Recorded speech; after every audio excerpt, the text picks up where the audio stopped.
today I'm going to be watching this video. It's called 10 Things to Know Before You Move to Small Town Saskatchewan. And that's one thing I'm interested about Canada is the small towns, the culture in these places. This one's about Saskatchewan, but I'm hoping this maybe just applies to all the small towns across Canada. I'm going to guess there's going to be regional differences between each, but I guess some of these things should apply to everywhere. And yeah, I've watched some videos from this creator before, Alina McLeod. She makes very good videos, very interesting ones, especially in particular with regards to Saskatchewan. So go follow her channel, go subscribe to her.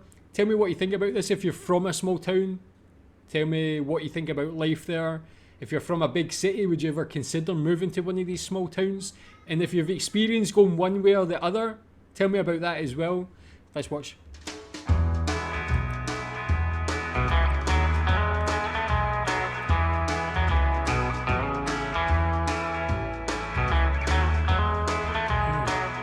That's one thing I've noticed is the churches in these small towns are always very interesting. What is this corridor? Tell me more about that.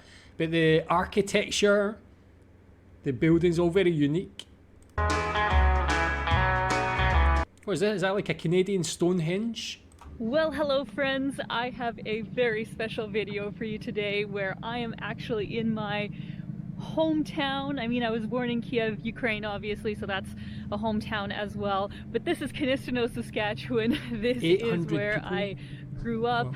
Had many amazing childhood memories, graduated high school, and it will always hold a very special place in my heart. So I thought it would be fun to actually take you guys around a few different small towns here in Saskatchewan and give you a list of the 10 things that you need to know if you're thinking of moving to a small town in Saskatchewan. I feel like I would really love to live in a small town like that. It would be difficult for me just not being near a big city. I love big cities, but just the peacefulness would be very enjoyable.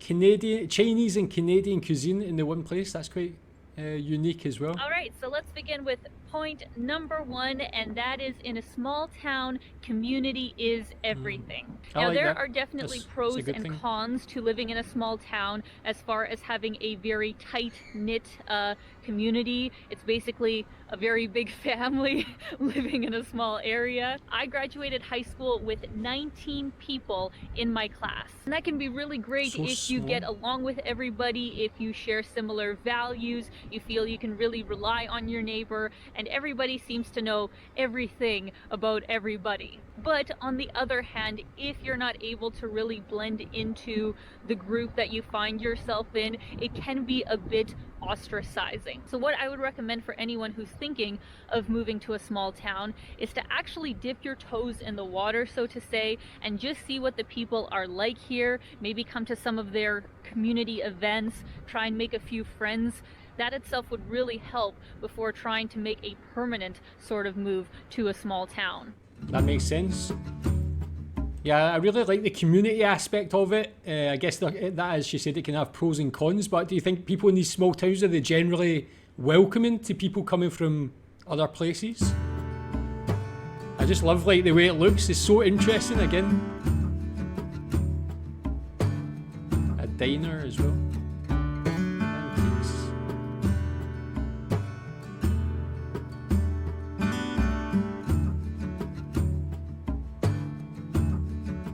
So for my second point of living in a small town, I'm here with my dad, and we are walking in Blaine Lake, which is a town of approximately 500 to 800 people. I would say online it says that it's closer to 500, but it looks bigger, right? Oh yeah, way bigger. Yeah, so I think that was just like an old census. It's much bigger now. But the second point that I would really recommend to you guys is to have a job lined up before you move to a small town. If you hadn't already guessed, the jobs in these types of places are quite scarce. That is, if you don't work in agriculture, that's probably probably the main job that most people have in these parts. There's also a lot of retired people because it is a less expensive place to live. So before you move to a small town, just make sure you have something lined up of how you're going to create income, because what happens to a lot of people is that even if they worked in a small town, that position might, you know, become obsolete and they have to move on to a bigger center. I still think that places like this are good for people who can work remotely, work from home, lower cost of living, beautiful scenery, great nature. Seem quite ideal, really. And this place got some nice little restaurant. Well, there we go, man. What's that, lemon meringue pie, something like that? What more do you need? Nice little cafe, diner. So the third thing to know before you move to a small town is that yes, of course, the real estate is far less expensive. Just to give you reference, the average home in a small town of maybe 1,000 to 2,000 people, if it's fairly new, 2 to 3 bedrooms, would usually be going for about $150,000 to $200,000. You can of course find places that are far less expensive or more expensive if they're newer, but that's approximately what you can expect. That's a very common reason of why a lot of people retire in small towns, and if you are able to get a job in the area and like the small town lifestyle, you can really save a lot of money on real estate. Yeah, with that comparison there's such a big difference in the cost. What was that building there?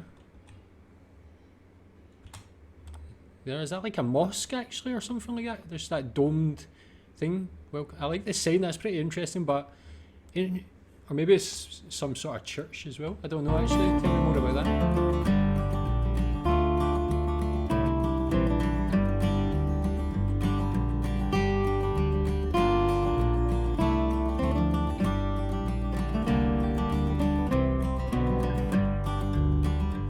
So for point number 4, we are in the small town of Crydor, and this is definitely the smallest town that we'll have on this list because it's said that there's only 14 people who live here. But anyway, let's get on to point number 4, which is that the mindset and political stance of a lot of people in small towns does tend to err on conservative.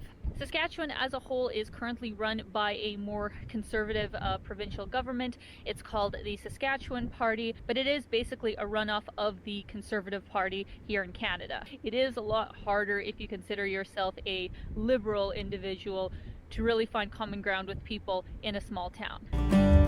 Well, cool, that's that building there. But why would that be? Like, why would it have... I guess it's probably similar in the US. I don't think it's the same in the UK, but why would smaller towns be more conservative? Like, tell me, I don't really know, really what the reason would that... I don't really have any idea why that would be. Why they wouldn't be liberal over conservative. But tell me what your experience of that is, why you think that is. Really like this building.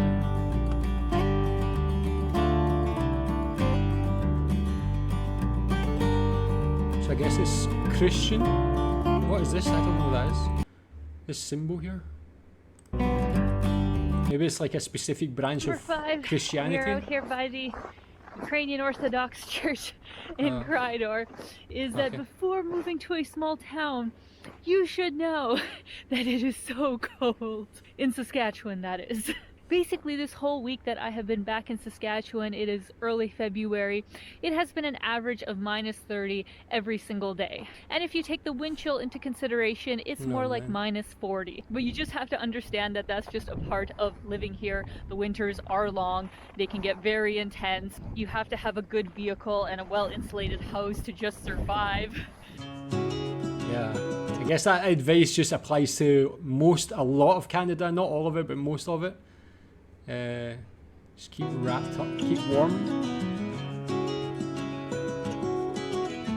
And again, like things like this is one small town, but with that church and something like this, and there's a lot of like these like unique little things. Wonder what the interesting things in other small towns are as well.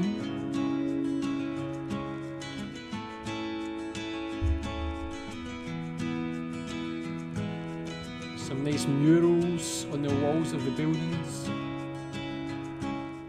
Now for our 6th point, we are actually in my dad's new hometown, which is Hafford.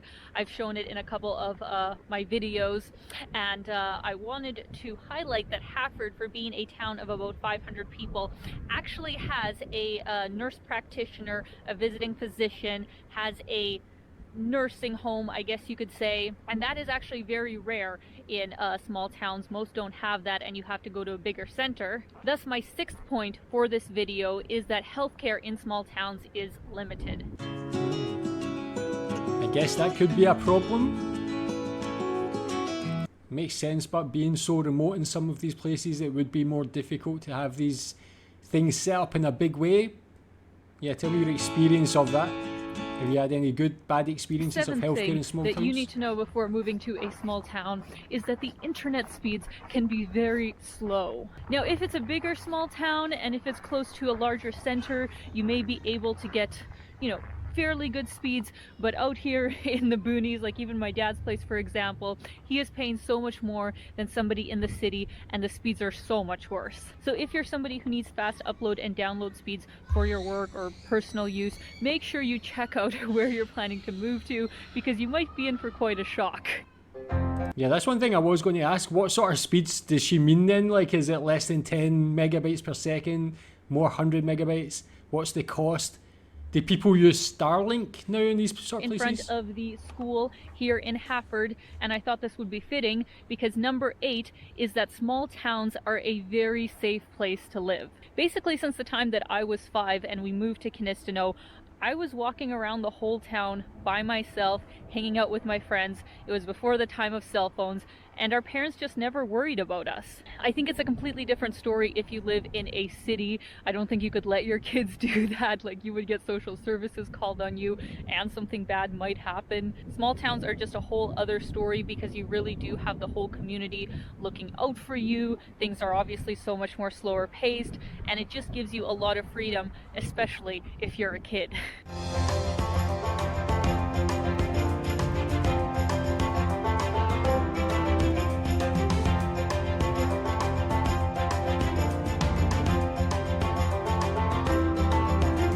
Now, point number 9, I thought I would actually film as we are driving to our final small town, and that is that you have to watch for wild animals. Now, this point is true basically for all of Saskatchewan. Wherever you're driving, you have to watch for deer, for moose, for God knows what else. But it's much more of an issue between small towns because there's usually the bush and the places where all these animals hang out. So you have to be really careful when you're on the road and be watching for that, because it can be very detrimental if you hit something like a moose. Yeah, tell me, what's the closest you've ever come to like some sort of wild animal as well? What was that thing? Spears along the Carlton Trail. Cool one. So that's the town, is it?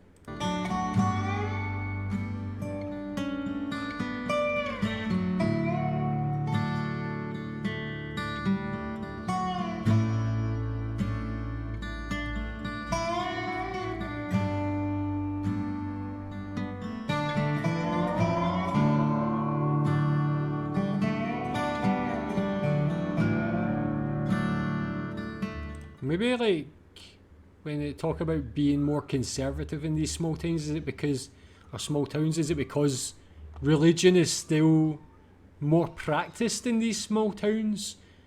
I don't know if it's a correlation that religious people generally seem to be more conservative. I don't know if that's true or not, but just an idea. I don't know actually. So here we are in the downtown core of Spears, Saskatchewan. This is a very small town with a population of about 100 people. But I thought it would be a fun place to end our list because the 10th point is that living in a small town really comes with a very slow pace of life. Small town life is not for everybody. It is not, for me anymore, but I am forever grateful that I had a childhood where I was raised in a small town because it really did bring so much peace. It was nice to be closer to nature, have such a strong community behind you, and things just didn't go as fast. When you're raised in a big city, it feels like every single day, there's something new coming out, something new you have to worry about. But here in small towns, towns, it just isn't like that. So if you're looking for a place to really just get away, to be closer to nature, to be more community minded, I think small towns are actually a fantastic place to live. So thank you guys so much for tuning in. I hope you enjoyed the video. Let me know in the comments if you've ever been to small town Saskatchewan. Yeah, so go subscribe to our channel again. Like, she's got so many good videos about Canada, about other places around the world as well. So yeah, really cool. I do think a lot of them can be applied to probably most places in Canada, so it's quite interesting just to get a better idea of life in these small towns. Yeah, again, like as I said, tell me your experiences of these small towns. Do you relate to any of these points that were on that video as well? Thanks.